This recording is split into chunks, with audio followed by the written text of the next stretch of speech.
Hello, today I am going to be reviewing the album Kin by I, also known as Jonna Lee. This is technically her second record, even though it was the first to be released digitally and physically in June of 2012. I believe it was June 6th of 2012 that this album came out, and it was their first digital release as this project, as this group. Bounty was then released a year later, even though Bounty came out 2 years prior. I have already reviewed Bounty, so I will link in the description my review of that album, which I loved so much. I am new to discovering iamami's music, so Bounty was the first one I really wanted to dive into. I've heard all of the albums, including her latest as her solo act, but I wanted to review each one in order. So I've already reviewed Bounty, I've dissected all of that, I've digested it. Then I've watched Kin. Now, Kin I've seen 2 times. The first time I saw a couple months ago, the same time I saw Bounty and Blue, and I've got to be honest, Kin did not jump out at me the same way that Bounty and Blue did upon first listen. Now, I had seen the visual for Play. It was actually one of the first, which is a song off this record. It's one of the first songs I'd actually watched of hers when I'd finally Googled Who am I? It's really hard to say. And this was the first one that came up. I think it's one of her most streamed and most played songs on Spotify and also on YouTube. So it was definitely a song that definitely comes up really accessibly. And it's definitely a highlight on this record. I was very pleasantly surprised with Play.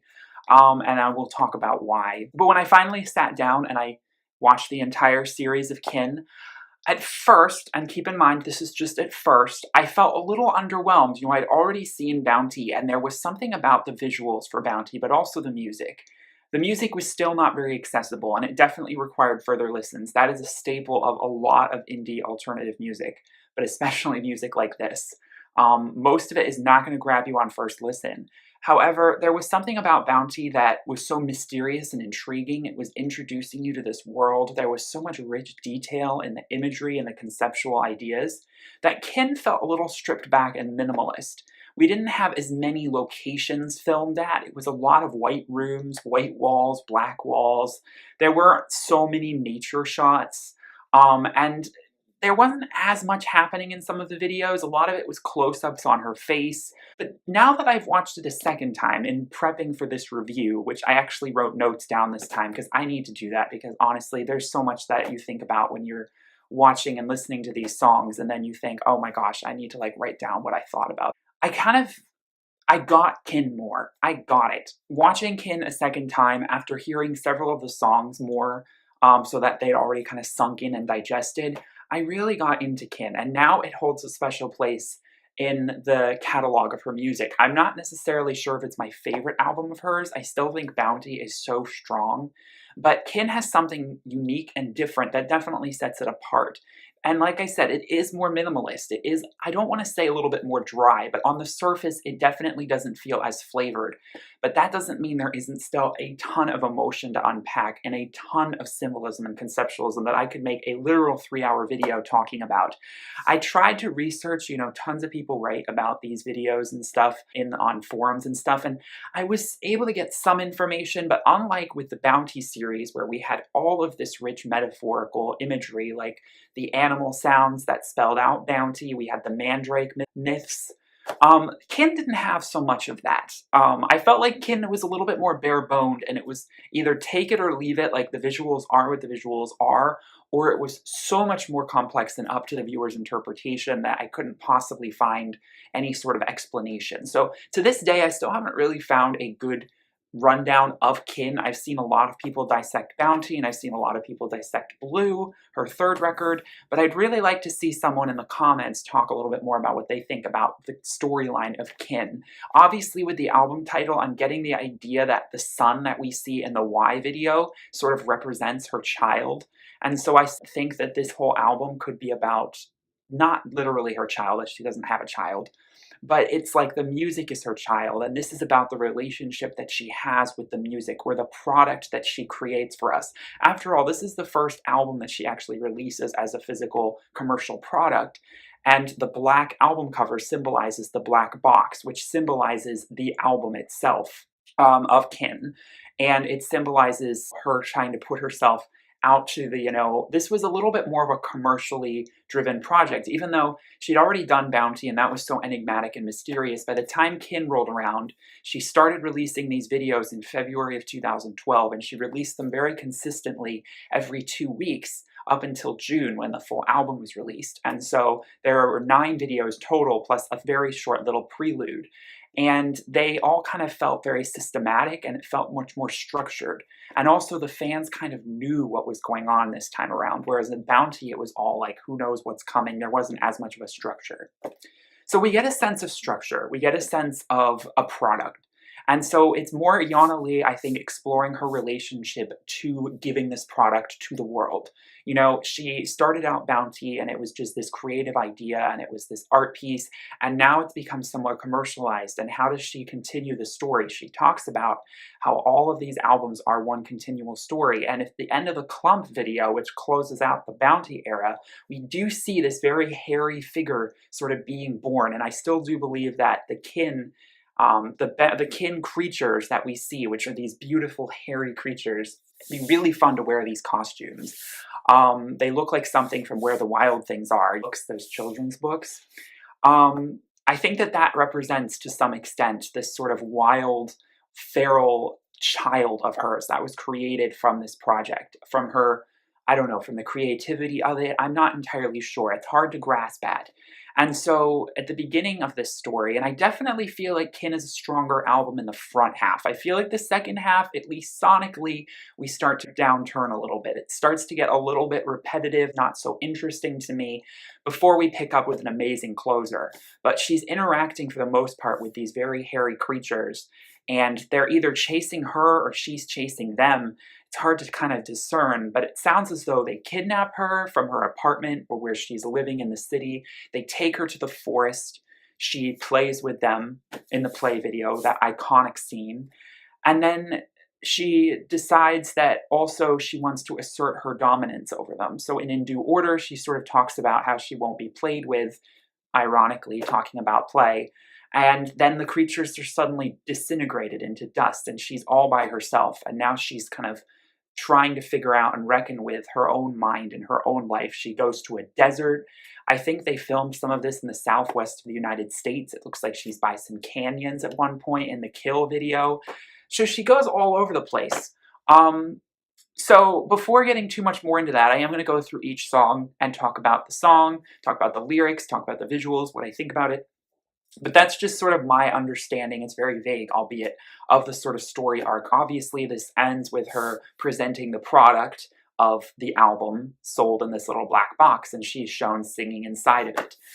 So the whole story is the story of this being created. And it's up to the interpretation of the viewer, but it's also influenced by the interaction that Jonna has with her fans. We open up with Sever. Sever's a very under-your-skin, very moody, very somber electropop song. It has a beautiful, heart-wrenching melody in the chorus, and she's placed in a very stark white background. And it seems as though she's in an apartment somewhere. It feels very sterile. The environment does not seem very inviting.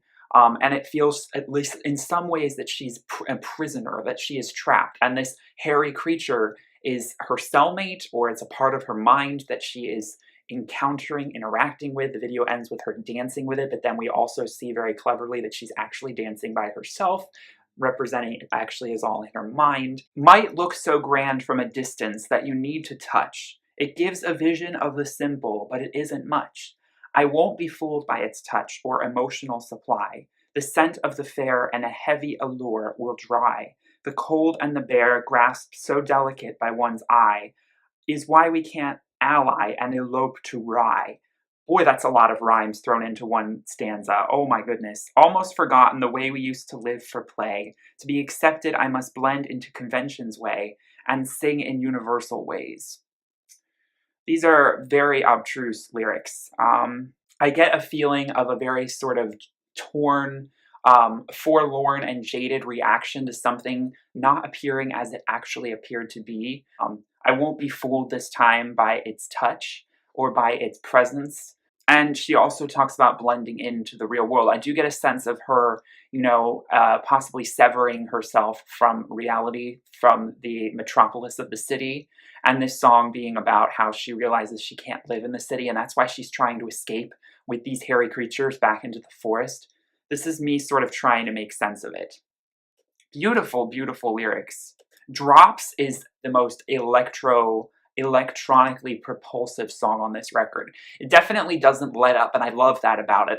Though there is an issue that does arise in this record that, for me, makes a lot of the songs seem to feel a little bit too similar, and is that there's not a lot of change in the level or dynamic of the music. Everything is at this same sort of frequency, and there is a lot of interesting melodic changes and change-ups. It definitely feels like it's all at one level, and Drops perfectly exemplifies that. To the extent as where I was watching this and I was hearing it through speakers, I didn't get as pleasurable of a listening experience through speakers. I definitely feel like this music is much better suited for headphones, as with the speakers, the propulsing bass lines of songs like Drops, for example, completely drown out the melody and her vocals to the point where it becomes kind of monotonous. So I definitely recommend headphones if you're a little bit unsure about this record.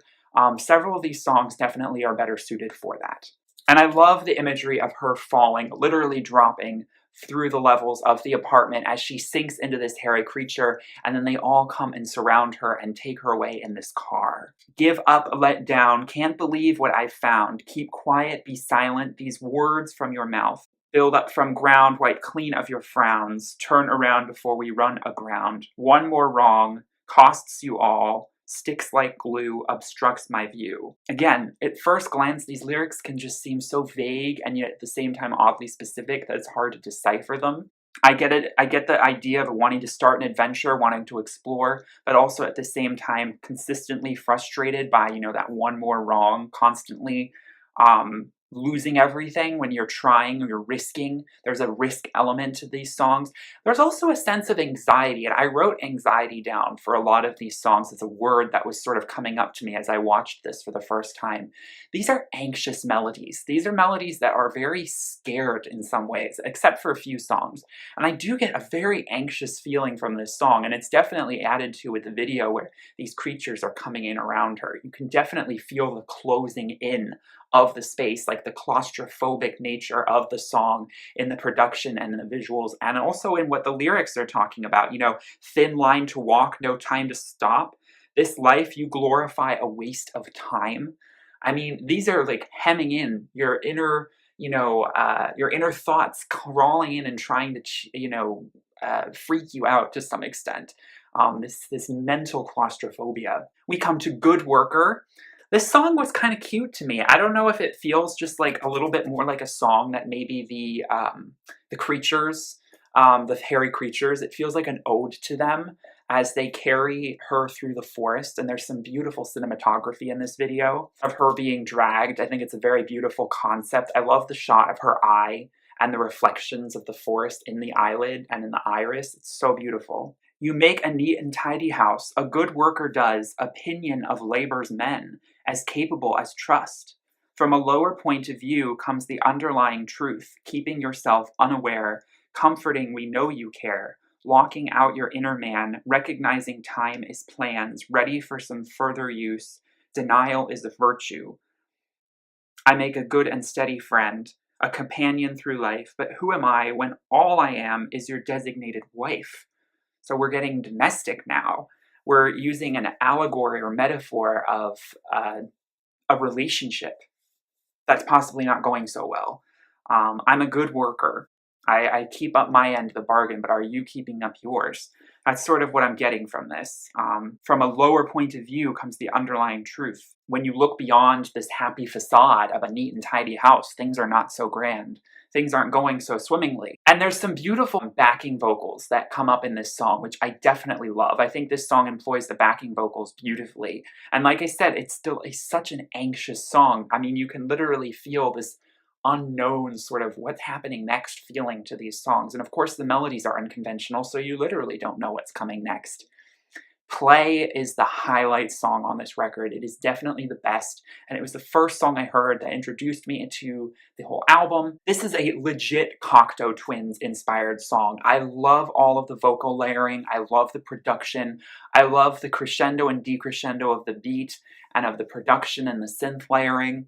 It is exquisite, and it really emphasizes that sort of bird-like charm to her voice as she sings in a higher register. Because this song definitely sounds like a bunch of birds singing together, all sounding like Jonna. The video shows her in this barn dancing away, playing with these hairy creatures. Beautiful cinematography. She's also holding a golf club, and there's also lots of flashes of lightning, so I'm not entirely sure, you know, when she's on the field, it almost looks like she's trying to get struck by lightning. I'm not sure if that has something to do with the story by holding a metal golf club, because it does look like that does happen, and that's what zaps her into this barn with all the playthings. But there's definitely a playfulness to the construction of this song. Obviously, the dancing is so cute. I do get this idea of fledgling birds, of leaving the nest, this very earthy, organic sort of matter as these giant, you know, costumes symbolize. Moving closer now, your hand just knocked me off my feet. Yeah, like a puppet now, I cannot move to my own beat. But I can dance tonight and make up songs for us to sing. You hold my heart with cotton string, and to your rhythm I will shout my love for play, and I will dance now. This is sort of at once a surrender and a liberation. She even says, and I'll pull a rabbit out of me. I'm like a lackey now. I'll lay on my back, get on my knees. So there's a little bit of allusion to like, I'll do whatever for you. I don't want to fight anymore. I will play for you. So at this one sense, it seems very dark. And on the other hand, I get a very liberated feeling from the actual melody line and the structure of this song. It literally sounds like a release. And so I'm a little conflicted on whether this song is representing something that is a lot darker and seedier in tone than the playful lyrics might suggest, or if this is literally about a fun moment of ecstatic euphoria. I'm leaning towards the former, as we do know there's a lot of darkness brewing under the surface, as this song does start out very brooding, very ominous, before it explodes into this beautiful synth-driven beat, before it closes out with, again, this anxious glance with her on the camera. She does this a lot, where it's just like, let me look at the camera, let me look how anxious I can be on camera, and the music just sort of like fades away and not really sure of itself. It is very well done. A beautiful experimental synth pop track that, like I said, has a lot of Cocteau Twins influence, which I love, by the way. In Due Order is a grower for sure. At first, I thought it was a little too industrial, but it is so catchy and fun to dance to. I love her dance moves. It's like, I don't know what she's doing, but it's so robotic and industrial. It's so fun. And it is kind of funny. I can't help but smile but watch it. But this definitely plays with the idea of, you know, order and chaos. We don't ask for anything. Your lives could have been unaffected. We don't ask you to give all. It won't make us more than what is reflected. Can you see the scar in the perfect sky and the hills align with a crooked smile? Okay. I honestly there's not a lot of lyrics to this song. It's a lot of beat-driven stuff. I'm not entirely sure about the lyrics. I don't really understand them. Please, someone help. It just doesn't give you quite enough. There's not a lot of setting placed, so you are a little bit unsure. But, again, not all things are what they seem. I get that theme. At the very end, it shows this grid, and there's a piece that that came to mind, and I wrote it down. So there's a piece called On a Clear Day by Agnes Martin. It's contemporary art. And it's a screen print, and it's just these grids. And I was very kind of influenced by it. I just thought of it when I saw that grid work. And obviously, as it zooms into one box, I am starting to think, okay, so there's mechanical influence to the production of this song. Is this about production, like conveyor belt sort of product creation? I'm getting that idea, but there's also that simplistic rigidity, that sterile sort of sublime in the structure of these grids. And I always loved this Agnes Martin piece, On a Clear Day, because it just is like the title is doing all of the heavy lifting for you conceptually, but it's like, yeah, this is divine. This is just like clear grid, you know, like there's nothing in it.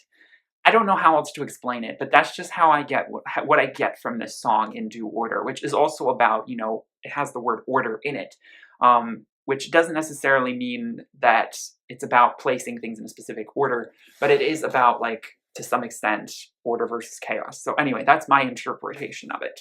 Idle talk is sort of like the high and fun of play and in due order has passed. She realizes that these creatures disintegrated, maybe they were never real, they were just in her mind, they disappear. And so she's all on her own, but yet she's still wearing these costumes. And there's one point where she kind of makes herself a scarecrow, and you can see the crows coming around. And she's like, was this fun? I don't know. There's all of these sort of interesting facial expressions that are really highlighted on this visual series. And it makes her kind of cute. Like, she's beautiful, but I find them so endearing. I love looking at her facial expression. They carry so much of the emotion. And Idle Talk sees her traipsing back to the apartment, so to speak, back to the rigid, sterile environment as she goes back through the forest. Where are you, my long-lost love? It feels like yesterday, us parting. I held you closest to my thrusting heart. Now the withdrawal seems to be starting. You're not like anyone I've known. With you, I flourish into greatness, extend my arms into immense delight, making my future vast and weightless. Quite an undertaking, all fair promises. I stopped hearing you grow, quite an understatement, and harm surfaces that is hidden in snow. I do get the idea of a lament or a sort of reflection on something that fell apart. As there is a very sort of melancholic edge to this song, and yet it is trying to be triumphant. The melody line is quite strong, so it makes it a highlight song for me for sure, and I like that you can hear her voice a little clearer. It's not so bogged down by the actual, I mean, at parts it is, but the synth work is definitely trying to not compete so much with her vocals, which is why it's easier for me to understand her lyrics, because most of the time you cannot understand these lyrics because of how muffled her voice is with all the synth work. That's part of the charm of it, but, you know, it is also like when you go through the lyrics, you're also like, I don't know what they mean anyway either. I get a general idea of something, but I'm also like so confused by how it all strings together. But they are beautiful lyrics. I get a sense of something deeply, deeply personal that only the person who wrote it is really gonna truly understand. That doesn't mean I don't appreciate how beautiful it is. So, Rascal. Rascal is the one kind of low point for me on this record. I love the visuals of her going into the desert through the locker. I think that really shocked me. I was not expecting that when I watched this. It was like such a different environment, especially from Sweden. And I'm curious where that was filmed. And I do get the sense of, you know, sort of this everlasting reach for something, you know, over the next hill, this sort of dogged progression. It almost has a dogged or tired progression, the melody line of this song. It's very minimalistic and it is very weighed down in terms of sound. And I can sense that in how she's walking through this desert. It's sort of like, I'm so tired. And unfortunately for this song, I got a little tired listening to it. It's definitely my least favorite. That doesn't mean I still don't find it interesting, especially on several repeated listens, as it does grow on you a little bit. Emptied one at a single draft alone, drain this ruin, the farthest one can come too close. Life could be better if I let me in. What is to hold on to? But I force myself towards departing. Leaving is what you do. I can definitely relate to that line. I had to make dirty in this soil. I had to be the rascal taking all. I wanted us to live in times of bliss. I couldn't evoke the memories I have missed. That's really strong. I've always tried to evoke memories of the past, and we actually fail to do it. We feel so dejected and depressed. It's sort of like this song is about that sort of depression that sets in when you realize that you screwed things up. I had to make dirty in this soil. I had to be the rascal taking all. I did this to myself, and now I'm suffering from it because of it. So in Kill, we get this sort of catharsis coming through. Creeping, throbbing, saunter from corner to wall, trying to part the whispers from shouting and calls. This will is itching. This want is making me sore. What is expected? To seem a happy whore? Come on, just kill this. Demands and notions. All this commotion is not worth it.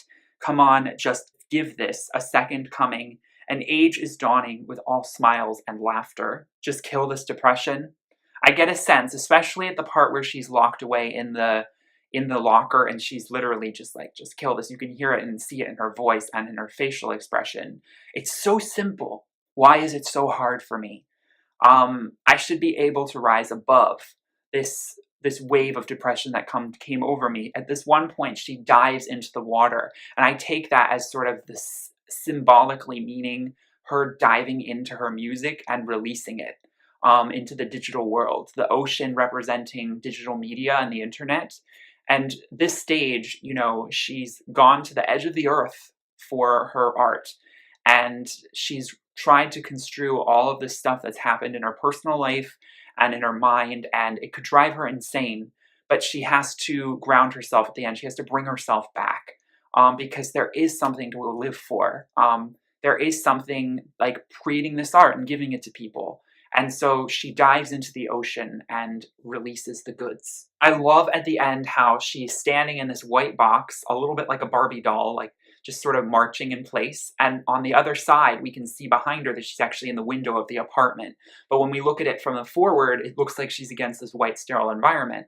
Well, they're both sterile, even if it's just a white wall or it's the city. It's that allegory of emptiness, the white symbolizing that emptiness, but also that divinity. Not kind of hard to describe because the white symbolizes bounty. Don't get me wrong. I mean, white, the album cover for Bounty was white. So the white walls that we're seeing is also referencing Bounty. The black box and the black dark walls, that is Kin. That is the commercialized product separated from Bounty. Anyway, we go into Goods, which is definitely a highlight song. This is definitely throwing into a more gold-frap, electro-pop, funky, almost ABBA-sounding disco song. Her dance moves are quite endearing and hilarious, and I do love them. She's not afraid to let go and have fun. She's a little bit more dolled up. She's wearing an outfit that looks to have a lot of black and white squares, like a checkerboard, which symbolizes both Bounty and Kin. And you can't help but dance to this song. It just has that beat. I come bearing legacy that we caused jointly in our dawning land. I come with delivery, and I have wrapped it in my mourning band.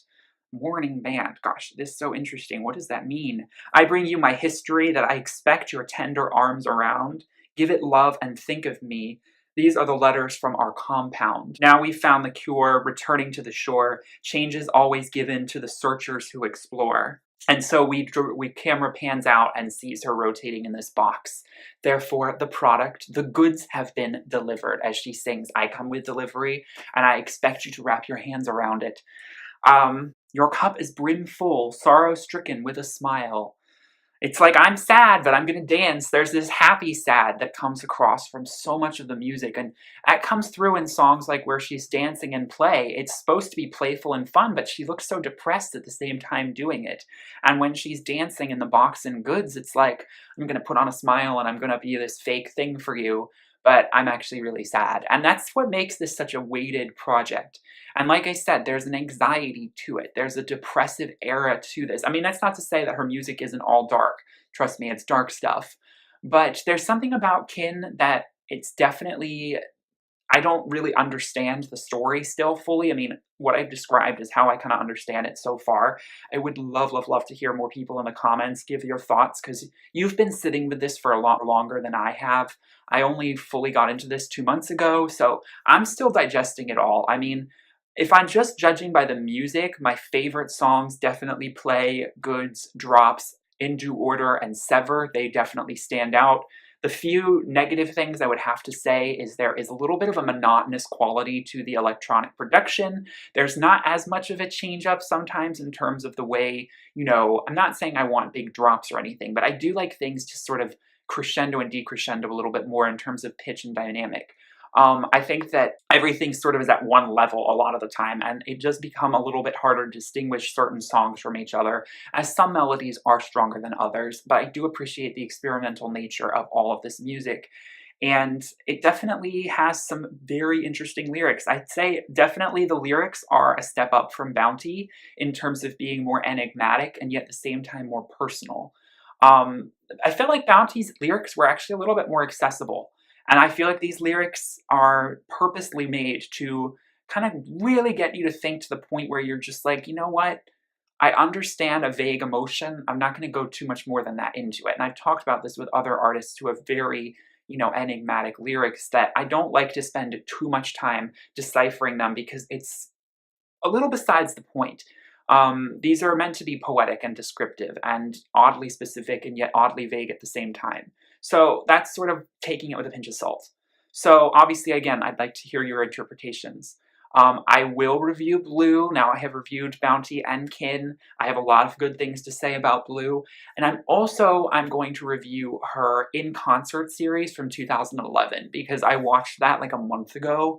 My jaw was literally on the floor. I was like, holy crap, I need to talk about this, but I'll probably do that after I've reviewed Blue. Now, before you go anywhere, anyone who is interested, I have been making a lot of music celebrities in The Sims, and I have created recently Jonna Lee, or I.am. So I've made her now. Let me know what you think. And there's a reason why I'm including this, because I'm planning on making a series on this channel of music artists, of like my favorite artists that I review on this channel, like Björk, like Enya, you know, Lady Gaga, Curly, and Yona, and I want to put them into a Big Brother scenario in a house in The Sims and have them compete against each other, just for fun. It could be a little fun series I do on this channel. So I'm 98% sure I'm going to end up doing it, but I just wanted to throw that out there in this video in case you made it all the way through. Thank you so much for watching and listening to me rant about this. It's quite fun, but it's also quite difficult, because boy, is there a lot to unpack. But I am so glad I gave Kin a second chance, because I will say that definitely now there's something about Kin that has me intrigued. I want to learn more. I want to explore it more. Before I found Kin, I don't want to say boring, but Bounty was just so exciting, and I wanted to look at Bounty, and I wanted to talk about Bounty, and also Blue, and Kin felt a little bit like filler. Now I definitely see the actual structure of Kin more, and I actually see its importance, and I'm interested in it. So that's what repeated listens will do. You gotta let this stuff digest. Please give this a like and subscribe if you enjoyed. Like I said, the link to my Bounty review is in the description, as well as the review of Jonna Lee's debut album as a solo artist, Everyone Afraid to Be Forgotten. Please check out those 2 reviews in the description. And please, like I said, hit that notification bell as well for more Jonna Lee reviews. And thank you again so much for watching. I hope you all have a blessed day. Peace, love, and light. Bye.